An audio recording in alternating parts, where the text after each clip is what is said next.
Hey guys, Joe Miles here with Osseo Gear. This is the Mission Whitetail podcast.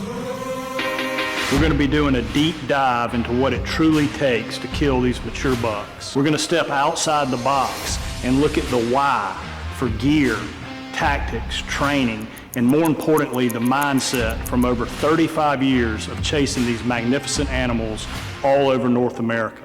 Thank you for following along and welcome to Mission Whitetail. All right, guys, welcome back. Mission Whitetail episode 80. Have been looking forward to this one. He and I have talked quite a bit about doing this between his work schedule, my work schedule. We're finally able to get this together. I've got my buddy Tarif from Texas here. Tarif, how's it going today, pal? Going good, brother. Man, I'm glad to hear it. We try and get guys that are very, very successful with big deer on the Mission Whitetail podcast and from different regions. I've had multiple people come up to me at the different trade shows and talk about how much they like the podcast because we get guys that are from different parts of the world. Obviously, I'm from the South.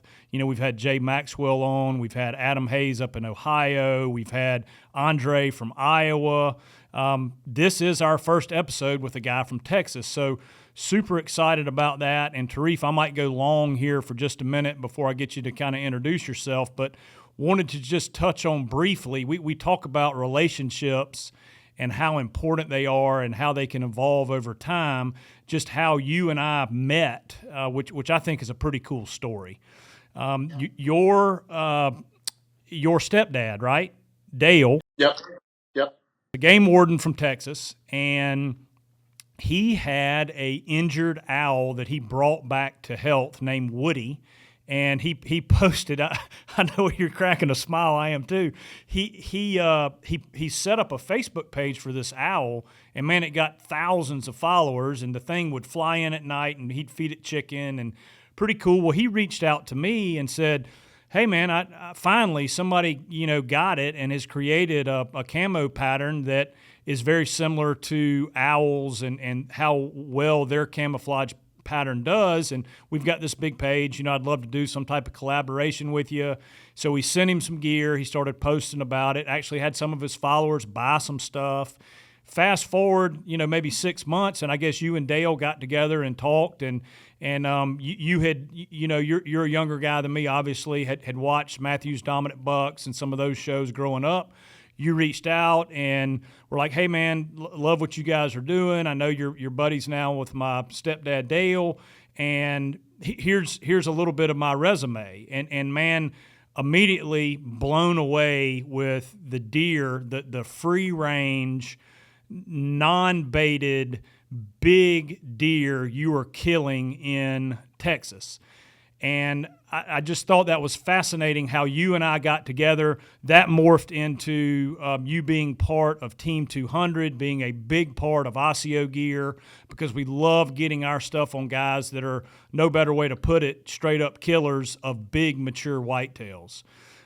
So that's kind of an intro to Tarif and how he and I met. Now I'm going to let him go here and give us a little backstory on kind of his hunting career, where he's located, and then we'll kind of dive into some tactics and some things that he does that makes him successful every year, because literally every year he's knocking down Boone and Crockett, if not better, type animals, including the typical state record bow kill in Texas. So, man, all the accolades in the world, fire away, brother.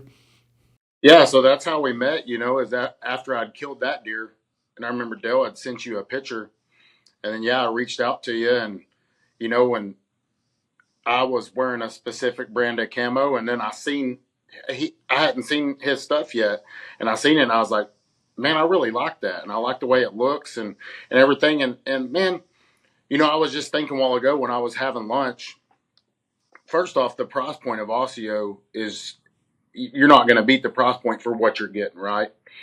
But when I sat there and was thinking about it, I was like, whatever hobby you have, whether it be hunting, playing golf, or whatever. I was like, if I was a golf player, I'd be screwed because I'm going to go, I don't care what it costs, I'm going to get what I think is the best. Well, I'd probably be broke because in golf, I know what you get is expensive. But then, I saw the camo and you sent me some stuff, and man, I was blown away. And the next thing you know, you introduced me to Adam Hayes, and we hit it off and started hunting for Team 200, and we were wearing Osseo, and it kind of just took off from there. So, but yeah, I've been hunting whitetails since I was 6, 7 years old, and I just did a recent show with Ozonics, and I think it's gonna be a pretty good little thing that they put together, kind of almost like a 30 for 30 thing. And you know, uh, as soon as killed my first whitetail though with a bow, I was hooked, and I was probably, I don't know, I haven't really hunted with a gun since about 14 years old, and so started bow hunting. And what was crazy is I was hunting west of where I live about an hour and a half, 2 hours, and I had no idea. Even though getting a little older, I had no idea the deer that I had right there where I live. I was just kind of unaware to it. And as soon as I realized the deer that I had right there in my backyard, I'm like, why am I driving over here when I could be hunting these deer here? And so I started hunting there, locally within the county I live in, and then there's two other surrounding counties that I hunt. And then when I seen the deer quality, I was just blown away. And I can show a lot of people trail camera videos and pictures and stuff, especially from. I think everywhere in the U.S. it's kind of gone down a little bit. Hey, there's just a lot more hunters out there now, you know.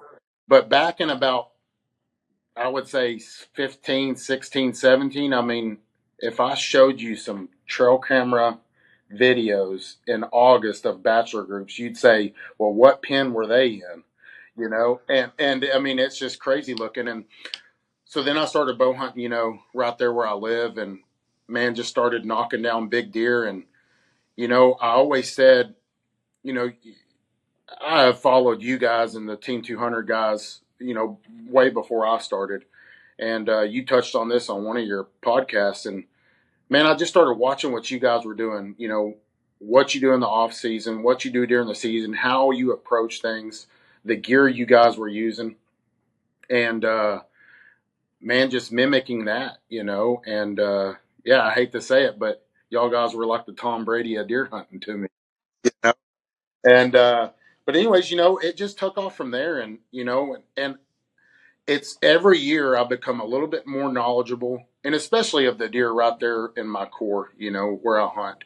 And it's just, it's never easy, but I feel like when there's a deer on my property, his days are numbered. That he's going to be mine if somebody else don't get him. Yeah, and you've proven that year in and year out, guys. You can go to Tarif's Instagram page and see, just the magnitude of deer that he's taken. But let's start off, Tarif. I appreciate you running through that introduction.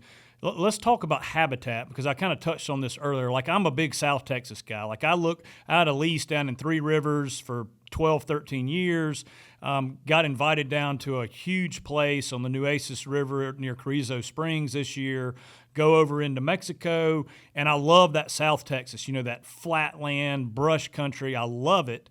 But, and that's, quite frankly, the way things are portrayed on TV and social media. When people think of Texas, that's what they think of. They think of that.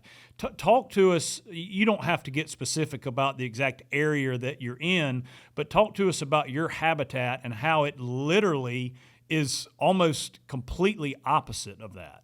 Yeah. I mean, you would, if somebody just dropped you off where I'm at, you'd be like, "This is Texas deer hunting." If they dropped you off in the woods, I had Adam come down and hunt this year a little bit with me, and he was just blown away.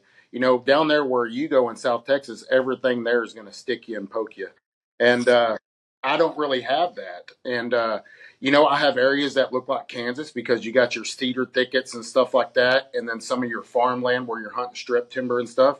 And then I got also big timber, and what's really cool is the different properties I have throughout the three main counties I hunt is there's different kind of habitat on each one of them. But yeah, I mean, I have your cedar thickets to your big timber to your ag land, and there is one section of a property that I have is almost kind of, you would think you're in Texas because it's more of a mesquite flat area, but that's a very small section that just moves through our county, and they say it's from where the cattle drive years and years ago went through, and that's where the mesquites are. So, but other than that, you would never know I live in Texas if somebody just dropped you off. Yeah, it's a. I obviously have not been there, but obviously you and I have traded pictures and all that over the years, and I've watched all your videos on Team 200, and the habitat kind of reminds me almost of an Illinois in some areas, and Mm-hmm. like you say, a Kansas. And then what's even cooler about that is when you think Illinois and Kansas, now we're going to morph into, you've got small properties like everybody says that man, you've got to have these massive leases or own these giant things. You got to be a multi-gazillionaire to get on big deer, especially in the state of Texas. My gosh, the oil money that's down there in South Texas. I mean, that property I hunted on that was owned by some heirs to a huge oil fortune. I mean, it was unbelievable, but you don't have to have that, and you are walking, living proof of that. I mean, correct me if I'm wrong, but most of your stuff is permission. Is that right? Correct. I have one place that I paid for, and after the first year that I paid for it, they sent my check back to me and said your money's no good to us. So, I'm saving a lot of money there, and we've talked about this before. I've always said, and the last few years, I feel like I've been giving a lot of secrets away, and I hate sometimes giving secrets away to guys that are, hunt around me. But at the end of the day, us as hunters, we want everybody to be successful. But, the worst thing somebody can say to you is no, Sure. and if I don't go ask, you're never going to get a yes.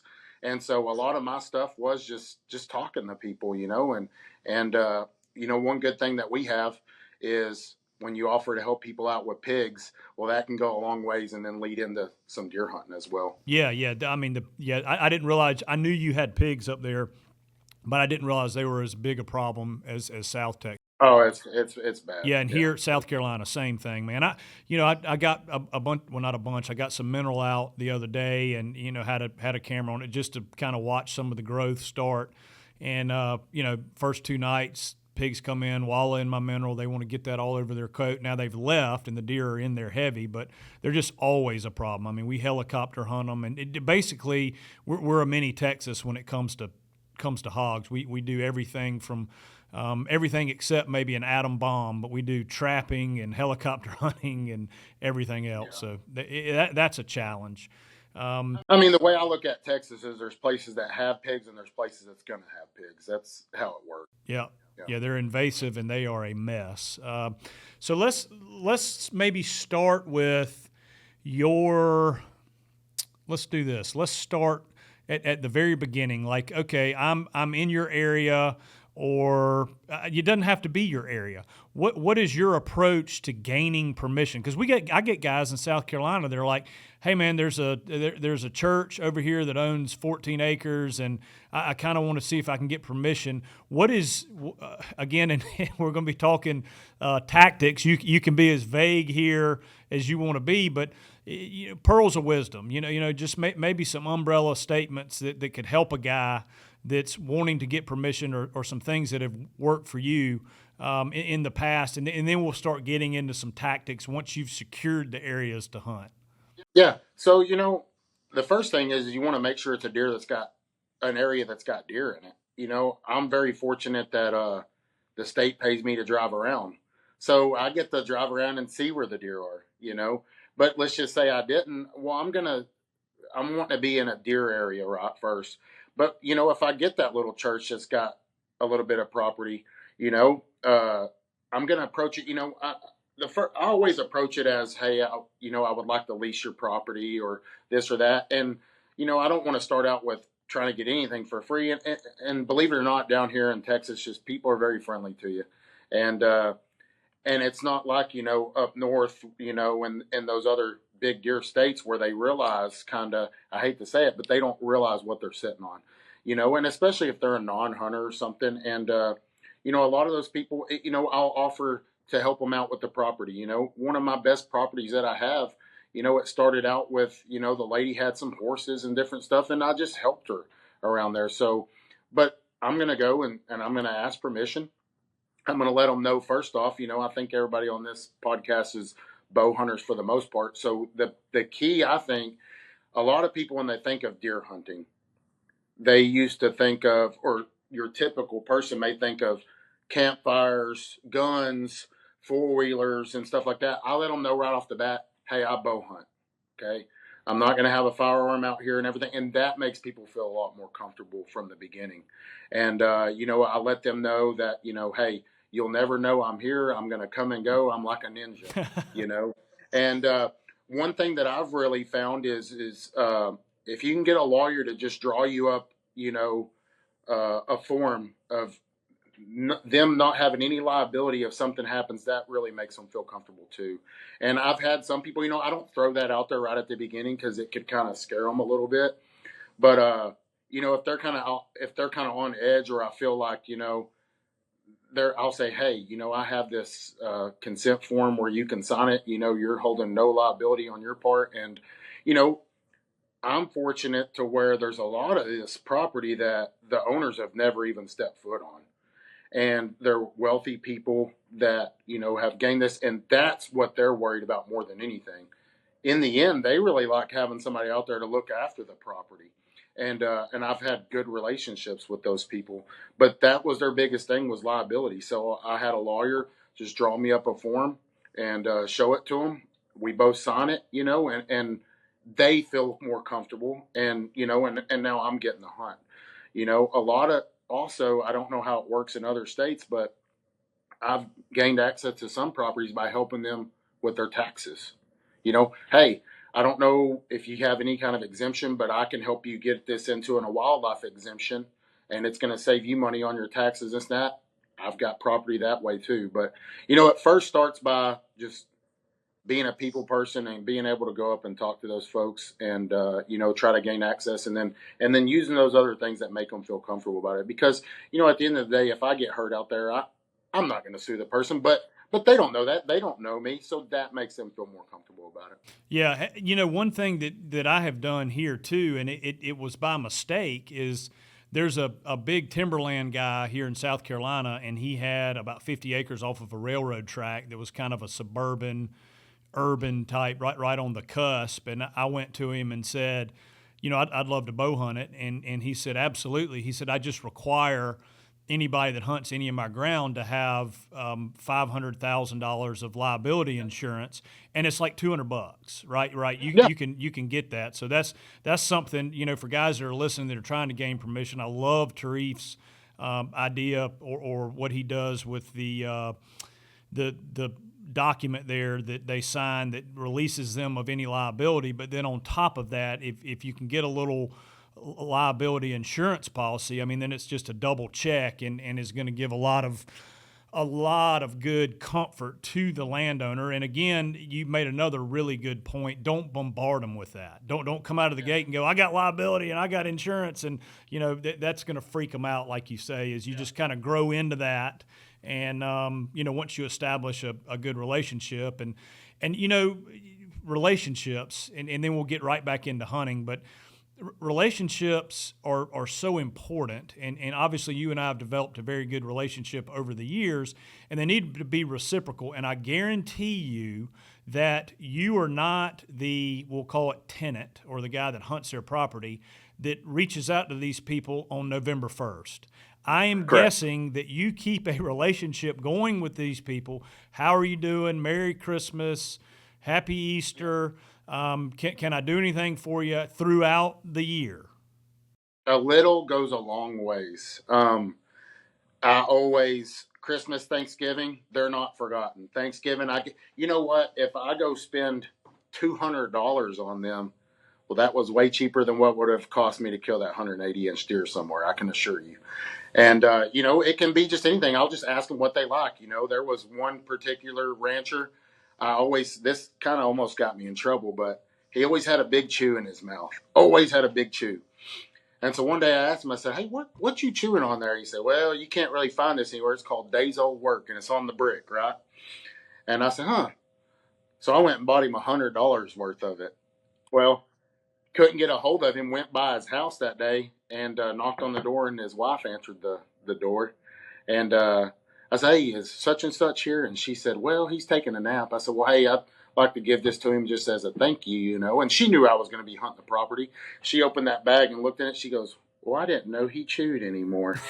And I was like, "Oh crap." Well, next thing you know, I don't hear from him for a couple of days. And this guy's in his, early 80s. I talked to him and I said, "Hey, I have a feeling I got you in trouble." I said, "But I got one question. How in the world did your wife not know you chew?" He said, "Well, I don't really kiss on her these days, so she didn't know." That ship But had sailed. that's what I'm saying. A little goes a long ways. There was one guy, um, man, he liked to drink this. I always seen him. He had a whiskey, and he liked to drink a specific kind of whiskey. I said, "Hey, what are you drinking?" And he told me, and man, I went to the liquor store and bought it for him. And man, he thought I was the best thing ever. And I just got done killing a 170-inch deer. So a little goes a long ways. Yep. Yeah. Taking care of So those guys. relationships, you have to make them reciprocal, and you have to stay on top of them, and it does. Yep. Little things like that definitely go a long way with folks. All right. So you've established you've gone into your area. You've got 2 or 3 different properties and permission. You got the green light, and let's just say it's March right now, right? Or we're in April. It's April.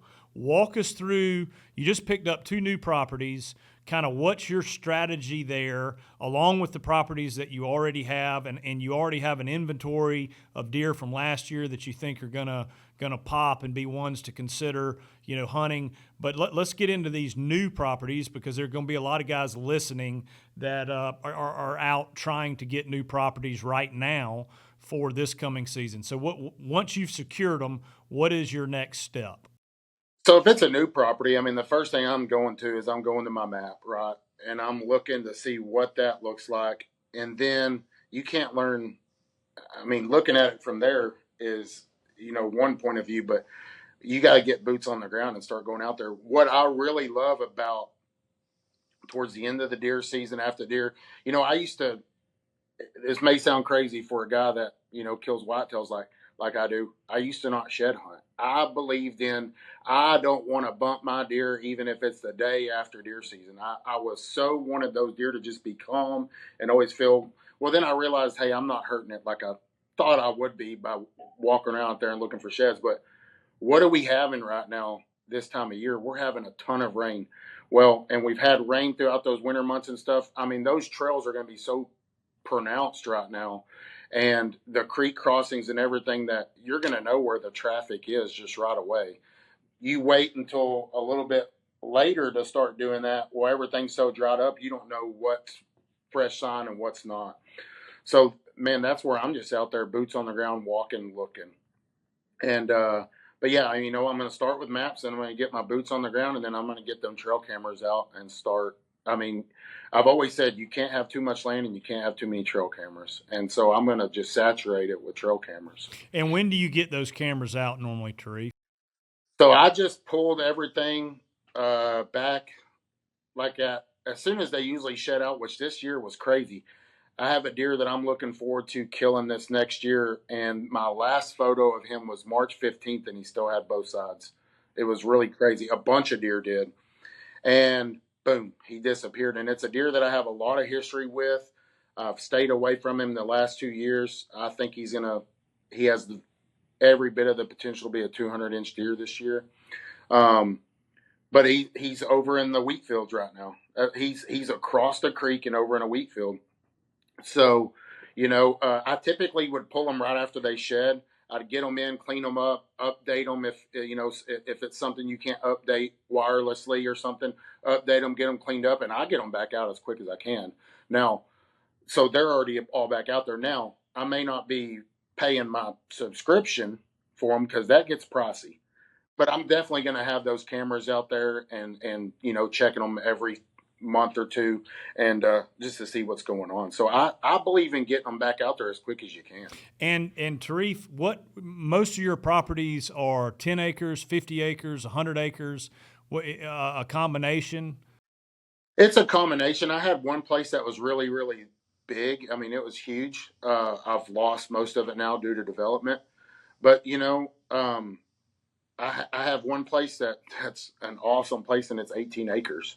And it is probably, I would say, one of the best places that I have, and it's 18 acres. So and my home farm that I've had forever that I've been able to hunt, it's 400 acres, so it's quite a bit.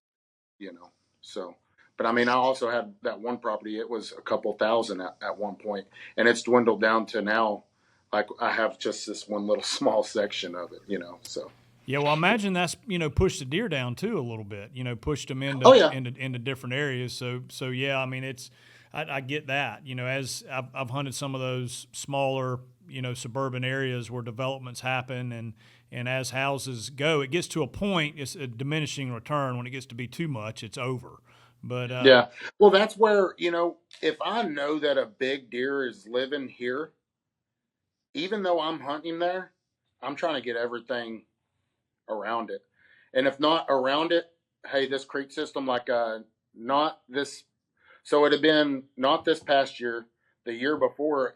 Particular deer I was hunting. I ended up killing a surprise buck. It's on our show, but I was hunting in there to hunt a different deer that was literally about 3.5 miles as a crow flies down this creek system. Because I was just trying to get anything. I was like, I know the deer. He has to be.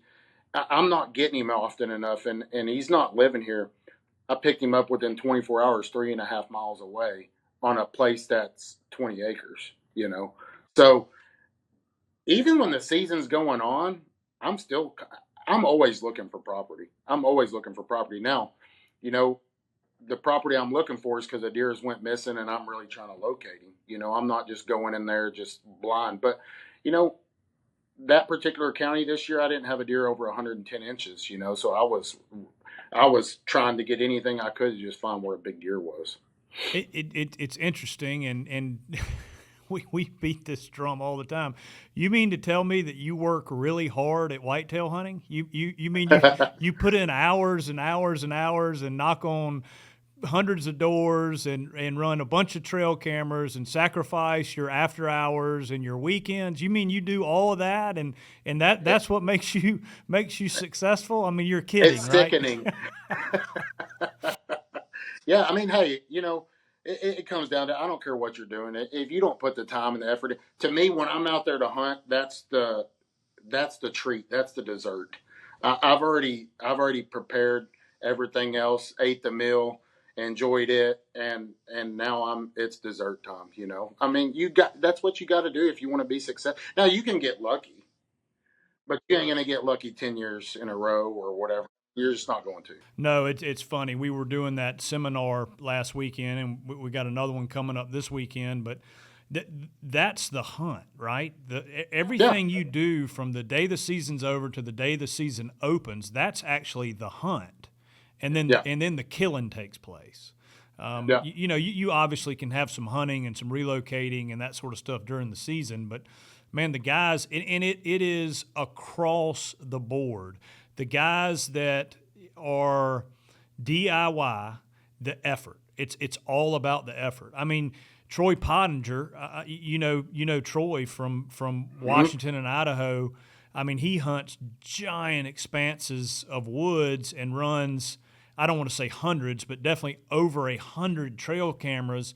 And I mean, that guy, like, he'll leave on a Saturday morning and won't be home until pitch black Sunday night. He'll leave Saturday Yeah, morning, be home Sunday night, and he's gone all weekend, sleeping in his truck or whatever it takes. So the effort is a huge part of what we do.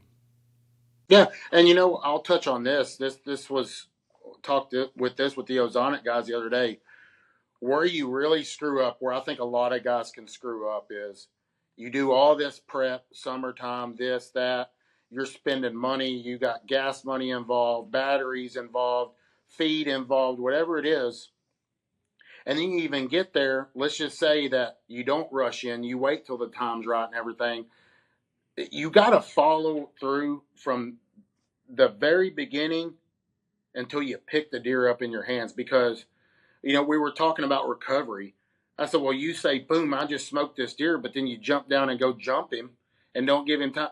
Well, look at everything that you did, and then till this last second here, you ruined it. So I mean, you got to be. It's from the very beginning until, to me, when that deer's in my hands, you got to be on your game 100% and dedicated to it, or it's just not gonna. Like I said, you can get lucky, but you're not going to do it consistent. Yeah, and that's the key, right? Is being consistent at it. So let's go to your season opens when, October 1st? It'll be that it's usually the last weekend of September or the first weekend of October. I haven't looked to see where it is this year, but sometimes you'll catch it right there, September 28th, 29th, somewhere in there. But it's usually that first weekend, of October. So, and I'm sure this is different deer dependent, but are you a early season guy, a rut guy, a late season guy, or again, it's very deer dependent? I'll talk to some guys and they are 100% rut. They have a small amount of time that they can really hunt. They focus solely on the rut. Other guys, they're early season guys, and then you get guys like a Heath Cisco. Now he hunts all year, but he's famous for super late season cold weather hunting. Personally, I'm all year, right? I'm going to let the deer dictate when I'm going to try to kill him and when he's making a mistake. Obviously, if I don't have anything popping, I'm going to concentrate hard on the rut. What is your philosophy there, or what has worked for you? So, one thing that Adam Hayes was big on and that I really loved about the show before I joined is I've always been, I'm hunting one particular buck. In this county, I'm hunting this buck. In this county, I'm hunting. Now, if something comes in and just blows my mind or pops up that blows my mind, then yeah, I'm going to shift gears. So I do what the deer is telling me to do. For instance, the deer I killed this year, I didn't. This is crazy to think, and I hated it because when you're hunt for a TV show, you need content, you need stuff. But at the same time, I didn't hunt. I didn't sit in a tree until November 15th was my first day to sit in a tree. I was waiting on that deer to show. I knew he's going to show, and I'd heard that he was still around, and so I was just waiting. I'm not going to get in there, and don't get me wrong, there was a 170-inch deer in there, but I just didn't want to screw anything up. But for instance, this deer that I'm thinking I'm going to get to go after this next year, if he does what he's done the last 2 years, he's left like he just did, and he's gonna show back up. It's kind of weird. He'll show back up in like late July or so, and he's gonna be one of those deer that I honestly could go after throughout the whole year.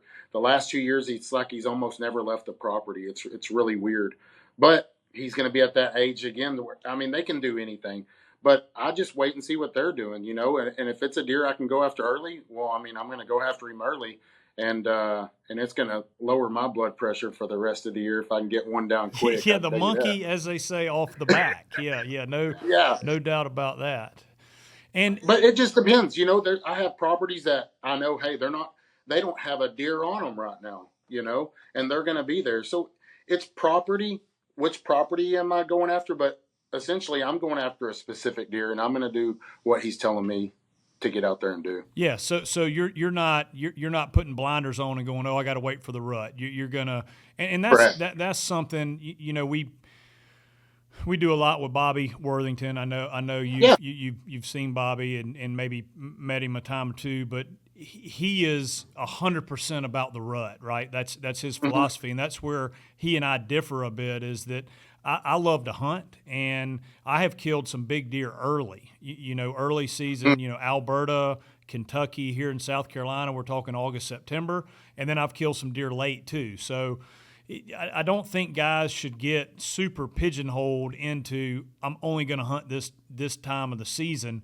Is exactly what you say is let your intel tell you and kill the deer when he's killable. Yeah. I mean, don't get me wrong. If I was going into a season where I didn't have a specific target, well, then the rut's going to be my chance, right? But I'm very fortunate that I have targets that I'm going after, and so I'm going to let them I'm going to have them tell me when I need to be out there, you know. All right, now so let's fast forward. We're getting into the end of September. You have identified, let's just say, your target buck for the year. This is the buck I want to try and kill this year. Do you have normally preset stands in your farms, or are you a super mobile guy? What has worked for you, or both? It's both. I'm going to have stands. Deer, we talked about this with the Ozonic guys. Deer, you can have a farm that you've had 100 years in your family, and those deer from year one to year 100 typically do the same thing. If nothing changes around there, you know, housing and this and that. So that tree that they walk by all the time, or they scrape by all the time, that's what they're going to do. And so I do have my pre-hung sets. I have pre-hung stuff that you know, that I know, hey, those are great stands. But I always keep a couple of lone wolves back for, hey, something's changed, or hey, I need to catch him now between here and here, and to be able to go in there and throw that stand up. But I've never been a hang and hunt guy. I sweat too much to do that. But I've gone in there and hung stands and then killed a deer the next day, you know. And but I've never hung a stand and climbed up in it and killed a deer. I've never done that. But but yeah, I have the pre-hung sets, but you have to have a couple stands set back to when things change, you know, and because I start the season off kind of outside, not pushing too hard, but then there's a time where, hey, I need to get aggressive, and that's one good thing about that rut is you can get away with a lot by going in there and then hanging that stand and killing that deer the next day. I think that's a really important point. Is you hear it's kind of trendy, if you will. I'm a public land mobile hunter, right? That seems to be a trend in the social media space now. Or I don't need to necessarily throw out public, but I'm a mobile hunter, and that's great to have that skill set. But man, it's also great to have preset stands, especially for rut type funnels, to go ahead and have stuff locked in there. You're so far ahead of the game. You're Oh so yeah, far ahead of the game if you've got some preset stuff that is getting dialed March, April, May, and it's ready to go. It's trimmed up. yeah, It's locked in, and all you have to do is slip in, climb, and hunt. I get the whole mobile thing and how that can be a really deadly tactic, especially hunting with big giant properties. But man, having both of those in your craft is important. yeah. I mean, just like I know that you've been real into the funnel stuff the last few years. Those deer have been using those funnels forever. That's what they do. That's how they travel from point A to point B. And so you got to have those pre-hung stands, just because, I mean, like I said, you could take over a history of 100 years, and those deer on that particular place, they're going to do the same thing year after year. I mean, a big buck is going to use, when he's out of there, another big buck's going to use that area probably pretty much just like he did. Now his attitude may different, and he may wander out a little bit more, but their travel routes and stuff's going to be the same. I mean, that's all there is to it. Yeah, 100%. Well, let's do two more things, Tarif. I know I've had you on here for quite a while, and you got stuff to do today, but walk me through your bow setup and what you like. Just the basics. Maybe if you know arrow weight and your weight, your Yeah. draw length, the broadhead that you like. I love to always pick guys' brains that kill big deer over and over and over again, and then maybe we'll get into one story of a big deer that you'd like to share that Yeah. gave you the slip, and then you finally cashed in on him. So this year I'll be shooting the Hoyt, the Alpha X2. Um, I believe in. I'm still young enough that I can pull the weight, so I'll shoot 80 pounds. If they made a 100-pound bow, I'd shoot a 100-pound bow. I just believe in. I believe in. I need to shoot the strongest bow I can get. So I'm going to be shooting it at 80 pounds. My draw length is 28 and a quarter. Um, and my arrow setup is about right at 530 grains, counting the head and everything. It's pretty heavy setup, but it's still pushing it at about 312 a second, or feet per second. Um, so it's moving. And so that's what I'm going to be doing. And I can use that setup for whitetail.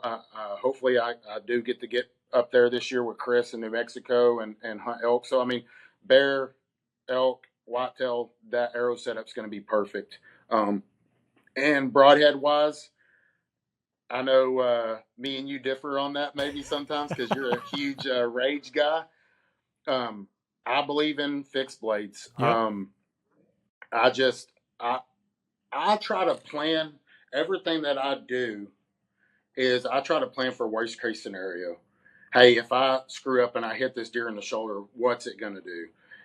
And so I want something that hits hard and that's going to cut for sure.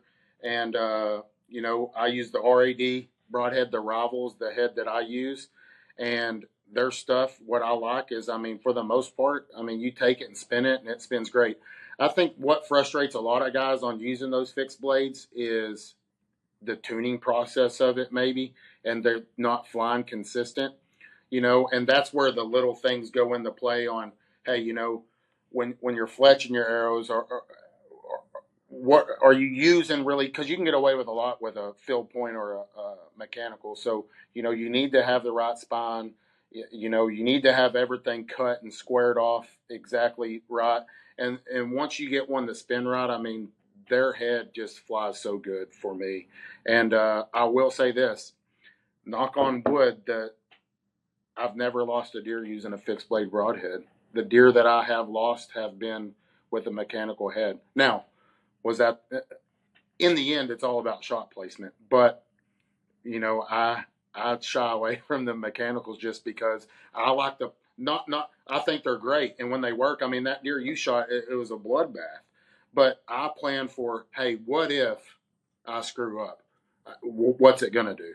That's how I plan that. No, So I understand. And in all of our testing, I will never, ever argue that a well built fixed blade head is going to penetrate better than a mechanical head. I have proven that over and over again. And no reason to get into the mechanical fixed blade debate. That's been done a billion times. no, I respect the setup. I mean, that's good. I respect it. What I really love is that you're around that 300 feet per second. yeah, That's the see guys went down this heavy arrow rabbit hole, and seems like I talk about this on every daggum podcast, but man, shooting around that 300 feet per second, most of your shots are inside 30 yards, and that's using yeah, one pin. There's no yeah. thought process. One pin, boom, he's dead. And so you and I are definitely aligned there. I've been in that. I'm a few years older than you, but still stay in pretty decent shape. So I have been Yeah. shooting 74 pounds, and have loved that with that 470 grain arrow. But yeah, man, you get a 650 grain arrow going 300 feet per second, and man, you got a killer setup. But guy, that would maybe take 85 pounds of bow to do that versus a 430 grain arrow like what you have with it 80 pounds. I bet if you drop down to a 70 or 75 pound bow, your arrow weight would go down. You'd probably get down to that 500 to 490. I shoot everything through that chrono, and I'm like, hey, as long as it's over 300 feet per second, I'm happy. Mm-hmm. Because, man, once again, I plan for things don't go the way I want. I'm real finicky as far as sometimes I know Adam and them gave me a really hard time on that deer, the Joker I was hunting, where I passed him he was right around 32, 33 yards, but he was just alert. And I have a bow that shoots super fast, but I was like, dude, too much can happen from dunk till the time the arrow gets there. And so you start slowing that down even more. Well, that deer's going to be able to turn around and already be running off before the arrow gets there. So 100%. you stay over that 300 feet per second and stuff, and or right around 300. And I mean, man, your trajectory, and just like you said, one pin sight, and that's how it needs to be for whitetails. Yeah, you can kill him out there at 50 yards. I ain't taking no 50-yard No, shot. no, I can no. tell you that. I'm with you, man. Yeah. You and I both have shot literally hundreds of whitetail, and I've had maybe three over 30 yards that Yeah. I've shot. One of them was wounded, and I had to shoot way off. So it's important to practice at distance, because Oh yeah. if you do have a wounded deer and you've got to take a follow-up shot at distance, it's very good to be proficient at 60, 70, 80 yards. It doesn't mean you're gonna airmail one at one, but if you get in a situation where something's wounded, you hit a limb, a low light, whatever it may be, and he runs out there and he's hunched up and you gut shot him, man, you got to get another arrow in him. So Yeah, and yeah, the same way. Like if I had to, I mean, if the deer's standing there and going to give me another opportunity to put another arrow in him, once he's already wounded, then I'm going to. But if I'll tell you right now, if I clean missed a deer and then he's standing out there at 40, 50 yards, just me, that's just how I am. I'm not taking that shot again. But yeah, I mean, I practice all the way out to 80 so that my 20 is just dead right in there. there. Yeah. Awesome, man. Well, walk us through a buck. I love these deer stories on these big deer, and whichever one you want to pick. It doesn't have to be the biggest one. It can be one that, man, maybe taught you a lot, took you a year or two to kill him. Walk us through one. Yeah. I'm going to touch on one here that he is not my biggest deer. He is the most impressive if you look at him, and people think he's a 180 something inch deer, but he's 166, and it was Tall Boy, the tall brow buck I killed. He had a 14 and 2/8 inch brow tine and another 11 and something inch brow tine. But that particular deer, it took me 3 years to kill him, and I killed him the very first time I ever seen him on the hoof. It was a small property, 60 acres. And so, he was spending a lot of time just, making his rounds and stuff. And it was one of those deer that he just didn't do anything consistent. So you literally had to be there to kill him. And there's times where you got to have that, But the biggest thing that I took away from killing that deer, and that I think a lot of guys need to sometimes take a step back, and I don't mean to get all crazy with this right here, but at the end of the day, we need to be able to have fun with this.